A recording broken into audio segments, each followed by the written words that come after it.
সবাই এক জমিনের উপরে দাঁড়াবে, সূর্যটা মাথার কাছে চলে আসবে, সূর্যের গরমে মানুষের মাথার মগজ গলে গলে কানের ছিদ্র নাকের ছিদ্র দিয়ে বেয়ে বেয়ে পড়বে। সবাই হয়রান পেরেশান ক্লান্ত শ্রান্ত। মানুষগুলো বলবে বাঁচার কোনো উপায় নাই। 50,000 বছর মানুষ এরকম দৌড়াবে, চিৎকার করবে, কাঁদবে, বাঁচার কোনো উপায় নাই। সবাই বলবে আল্লাহ যদি বিচারটা শুরু করতো, যা হবার হবে, আগে বিচার শুরু করুক। বিচারই শুরু হয় না, বিচার শুরু হইতেই 50,000 বছর। আল্লাহ, 50,000 বছর, 5,000, 15,000 না, 50,000 বছর এরকম যাবে। মানুষগুলো কাঁদতে কাঁদতে বলবে চলো আমরা আদম আলাইহিস সালামের কাছে যাই, যেন আল্লাহরে যে সুপারিশ করে, আল্লাহ আপনি বিচার শুরু করেন। কিয়ামতের ময়দানে সবাই মিলে সাইয়েদনা আদম আলাইহিস সালামের কাছে যেয়ে বলবে ইয়া আবাল বাশার ইয়া আউয়ালাল আম্বিয়া, ও আদম নবী, আপনি দুনিয়ার বুকে প্রথম নবী। আল্লাহ নিজ হাতে আপনারে 60 হাত লম্বা করে বানিয়েছেন, আপনার সম্মানে ফেরেশতাদেরকে সেজদা দিতে বলেছেন। দুনিয়ার প্রথম নবী, প্রথম মানুষ আপনি। আপনি আল্লাহরে যে সুপারিশ করেন যেন আল্লাহ বিচার শুরু করে। আদম আলাইহিস সালাম বলবেন আমি পারবো না, কারণ আল্লাহ আমাকে একটা নিষিদ্ধ গাছের কাছে যেতে নিষেধ করেছিল, আমি ভুল করে এই গাছের ফল খেয়েছি। নাফসি নাফসি, আজকে আমার কি হবে আমি জানি না, আমি বড় লজ্জিত। আমারে যদি আল্লাহ জিজ্ঞেস করে কেন খাইছিলাম, আমার কোনো উত্তর নাই, তোমারে বাঁচামো কেমনে আমি? নবীরা থার করে কাঁপবে সেদিন। আদম আলাইহিস সালাম বলবেন আমি পারবো না, মাফ করো আমাকে, আমি পারবো না। ওই যে ভুল করে গন্ধম খেয়ে ফেলেছি, নিষিদ্ধ গাছের ফল খেয়ে ফেলেছে, আমি বড় লজ্জিত অনুতপ্ত, আমি পারবো না। আজকে আল্লাহ এত রাগান্বিত হয়েছে, আগে কখনো আল্লাহ এত রাগান্বিত হয় নাই, ভবিষ্যতেও আল্লাহ কখনো এত রাগান্বিত হবে না। আমি পারবো না, এক কাজ করো, তোমরা নূহ আলাইহিস সালামের কাছে যাও। কোন নবী? লোকেরা এবার পাগলের মতো দৌড়াতে দৌড়াতে আল্লাহর নবী নূহ আলাইহিস সালামের কাছে যেয়ে বলবে ইয়া নবী আল্লাহ নূহ, আনতা আউয়ালুর রুসুলি ফিল আরদ, আপনি জমিনে প্রথম রাসূল। আদম আলাইহিস সালাম নবী ছিলেন, রাসূল ছিলেন না। এই দুনিয়ার বুকে প্রথম রাসূল ছিলেন আল্লাহর নবী নূহ আলাইহিস সালাম। সবাই বলবে ও নবী আল্লাহ নূহ, রাসূল আল্লাহ নূহ, আল্লাহ আপনাকে আবদান শাকুরা, শুকর গুজার বান্দা বলে কোরআনে বলেছে। কোরআনে নূহ আলাইহিস সালামের নামেও সূরা আছে না নাই? আপনি আল্লাহর প্রিয় বান্দা, প্রিয় রাসূল। দেখেন আমাদের কি দশা, ঘামতে ঘামতে শেষ। জমিনটা তামার জমিন, সূর্যটা মাথার কাছে, কি করবো আর পারি না, ঘামতে ঘামতে আর কত ঘামবো, কত দাঁড়িয়ে থাকবো। আল্লাহরে যে বলেন বিচার যেন শুরু করে। নূহ আলাইহিস সালাম বলবেন আমিও পারবো না, আমিও পারবো না। আমি আমার ছেলের জন্য এক কথা বলে ভুল করে ফেলছি। যখন মহাপ্লাবন হবে আমি বললাম আল্লাহ আমার কলিজার টুকরা সন্তান রে বাঁচান। আল্লাহ বললেন ও নূহ, সে তোমার সন্তান না, কারণ সে ঈমান আনে নাই, সে পাহাড়ের উপর দাঁড়িয়েছে, দেখি কেমনে সে বাঁচে। ওই যে আমি একটা না বুঝে আবদার করেছি, আল্লাহ আমার উপর রেগে গিয়েছিলেন। আজকে আল্লাহ ওই ব্যাপারে যদি আমারে প্রশ্ন করে, আমার কোনো জবাব নাই, আমি পারবো না, মাফ করো।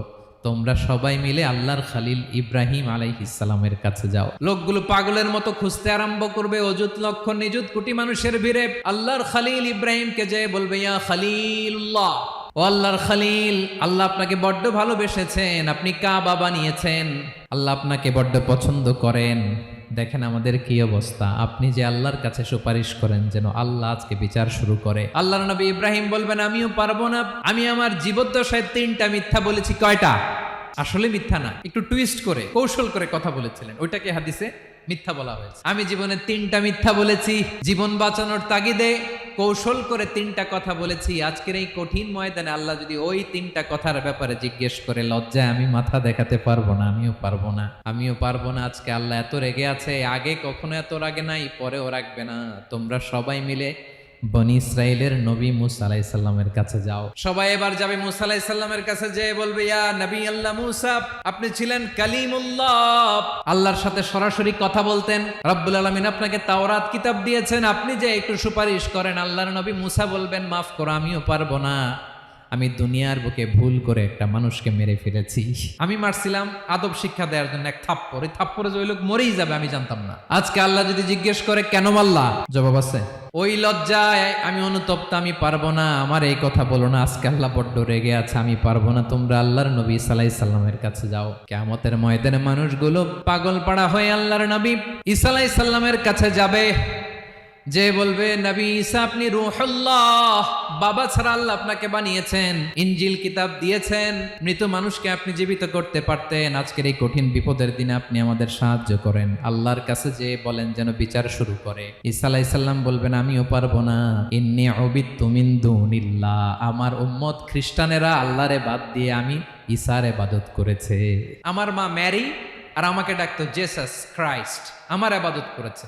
যদিও আমি আমার আবাদত করতে বলি না, ঈসা আলাইহিস সালামও আবাদত করতে বলেছেন একজনের, তিনি কে?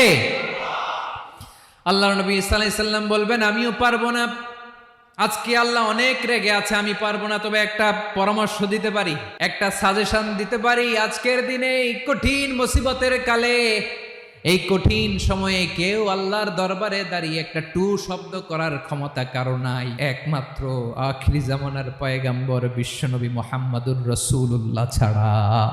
মানুষগুলো এবার আগুনের মধ্যে পানি দিলে যেমনি আগুন নিভে যায়, দাউ দাউ করা হৃদয়ে জ্বলন্ত আগুন তাদের ঠান্ডা হবে। কিয়ামতের ময়দানে ওই বিভীষিকাময় সময়ে মুসিবতের কালে মানুষগুলো পাগল হয়ে বিশ্বনবীকে খুঁজতে আরম্ভ করবে।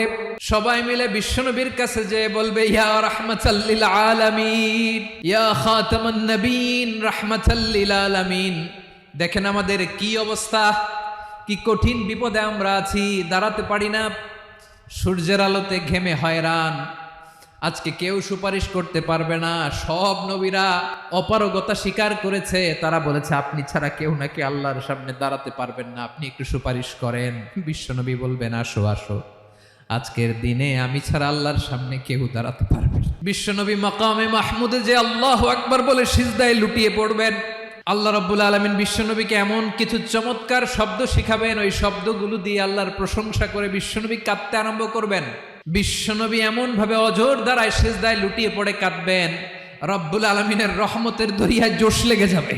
রব্বুল আলামিন এই দৃশ্য থেকে সহ্য করতে পারবেন না। রব্বুল আলামিন বলবেন ইয়া মুহাম্মদ ইরফা রাসাক, ও নবী আপনি মাথা তোলেন, মাথা তোলেন, আপনার কান্না আমি সহ্য করতে পারি না। নবী আপনি মাথা তোলেন, সাল তুতা, আজকে আপনি যা চাবেন তাই দেব। নবী আপনি সিজদা থেকে মাথা তুলেন, সাল তুতা। বিশ্বনবী এবার মাথা তুলবেন।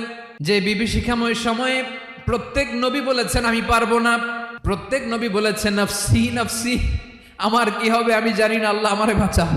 প্রতিটি নবী বলবেন নফসি নফসি, আল্লাহ তুমি আমারে বাঁচাও, আমারে বাঁচাও। বিশ্বনবী মাথা তুলবেন, তুলে বলবেন রব্বি হাবলি উম্মতি, আল্লাহ তুমি আমার গুনাহগার উম্মতকে বাঁচাও। এই দুনিয়ার বুকে রব্বুল আলামিন সব নবীকে একটা করে দাওয়া মুস্তাজাবা দিয়েছেন, মানে যে দোয়া করলে কবুল হয়ে যায় সাথে সাথেই। দাও বিহা, দুনিয়ার সব নবীরা ওই দোয়াটা দুনিয়ায় করে ফেলেছে। সব নবীকে আল্লাহ একটা করে দোয়া দিয়েছেন, নবী দোয়া করলেই কবুল। সব নবীরা ওই দোয়া করে ফেলেছে দুনিয়াতে। বিশ্বনবী বলেন আমি করি নাই। ওয়া ইন্নী আখতাবিউ দাওয়াতি শাফাআতান লি উম্মতি ইয়াউমাল কিয়ামাহ, আমার ওই স্পেশাল দোয়াটা আমি দুনিয়ার বুকে কঠিন বিপদে পড়েও কোনোদিন করি নাই। আমি আমার স্পেশাল দোয়াটা কিয়ামতের দিন আমার গুনাহগার উম্মতকে সুপারিশের জন্য রেখে দিয়েছি।